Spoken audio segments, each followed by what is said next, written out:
Moving from an insecure attachment to a secure attachment is not the easiest process that we get to do in life. I don't think many things are easy sometimes when we're going after what we really want, but when we work on ourselves, it can be really complicated, it can be difficult, but I think it's a really great thing to do.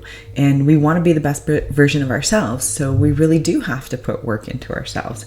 So what's another area that we can go ahead and move from an insecure attachment to a secure attachment?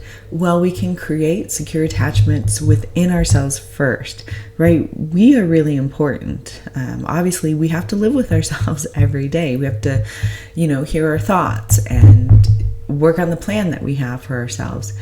And a great way to do this, to work on ourselves, is just to be secure for ourselves, to understand that we're independent without being too overly independent, right? Because then we go into insecure attachment areas, but that we can love ourselves. And when we create these secure base for ourselves, we are really building the foundation for healthy, secure relationships with others now and in the future. So when you become your own safe haven, your external relationships stop feeling like lifelines and they just begin to start feeling like bonus supports for ourselves, not survival mechanisms any longer. And so what are some areas that we can work on this in our lives right now? Well, self-love and self-soothing are key because we, in the end, become our own secure base. So insecure attachment often stems from not having a consistent, nurturing caregiver in our lives. Someone who showed up emotionally and created a sense of safety for us. Now, when we say safety, it doesn't mean, we got to do whatever we wanted, but there's healthy boundaries and there was love and we learned how to emotionally regulate ourselves. And if we don't have that, then that shows up in future relationships that we have now. So as adults, the healing journey begins when you become that consistent person, that nurturing person for yourself. So with self-love, it isn't about perfection or constant confidence, right? It's about learning to treat yourself with some gentleness, some patience, and some respect, even when you're struggling in life. The self-soothing means developing emotional tools to comfort yourself in moments of anxiety, loneliness, or fear. And this could be as simple as placing a hand on your heart and repeating, "I'm here for you." You could journal to process some strong emotions without judgment. Just write them down and kind of rip up the page and let them go. You can engage in calming rituals like breath work, music, baths, or walks. And becoming your own secure base means saying to yourself, even if no one else is here right now, I've got me. And that's really important because when we get into a relationship, we need to be able to not demand that somebody else prove themselves, right? Or demand that they are showing up for us when we can really be showing up for ourselves in the end. So why does this matter? Well, when you learn to soothe and support yourself, you stop outsourcing your stability to others.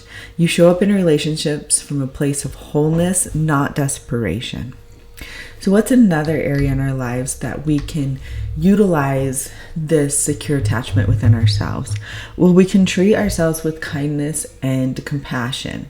And so many people with insecure attachments speak to themselves in harsh, critical ways. And what you're doing is you're just mirroring the voices that you internalized from early caregivers or past relationships. So this internal environment becomes unsafe, right? We don't want to be in it. We're filled with shame, perhaps, some fear, or some self-abandonment. And so to build secure attachment within yourself, start noticing how you talk to yourself when you're struggling. Would you speak to a friend that way? Often we're more critical of ourselves than we are of others, but some people are even more so critical. And it's super important to remember that we don't want to do that. We don't want to treat ourselves as with critical lens. The majority of the time. I'm not saying critical lens isn't bad, especially if we need to improve ourselves, but we don't want that negative voice in our own head. So begin to shift from an inner criticism to an inner compassion. And instead of saying something like, why do I always mess up? Try, this is hard and I'm doing my best. So instead of also saying, no one will ever love me, try saying, I'm learning to love myself and I am worthy of love. And I think that's important. Love ourselves. Love ourselves first. Don't give that power over to somebody else, that they have to love you or fill a hole or fill a cup that isn't even fillable for somebody else to do, because it's your job to fill it yourself. So compassion doesn't mean avoiding accountability. It means holding yourself with dignity while you grow. So why does this matter? Well, secure attachment to yourself grows when your inner world becomes a place of support rather than self-punishment. From that place, everything else changes. And really, our self-worth and self-esteem are built by going out and doing hard things and then knowing we can do hard things. So if creating a secure attachment is really hard for you, doing this in small steps every day builds our self-esteem and our self-worth, and it reminds us that we can do hard things. We can love ourselves even if we're not a perfect person in the end. And so what's another area we can do this in? Well, we can trust ourselves to handle challenges and provide our own emotional stability. So a big part of insecure attachment is doubting your ability to cope with things. You might feel like if someone pulls away or conflict arises, that everything will fall apart. That's because your inner resilience hasn't been fully activated or was never validated growing up. Right? And if we never had that, then it's on us to learn how to do that, which can be very difficult to do. So secure attachment to yourself is built by proving to yourself again and again that you can handle life's curveballs. Remember, that's the thing that's going to build our self-esteem and our self-worth within ourselves without relying on titles or relationships or other external things. Start by reminding yourself of the times you did make it through. So you could say something like, I've survived heartbreak before. I can hold myself through pain again. I figured that a situation out. I can trust myself to navigate this too.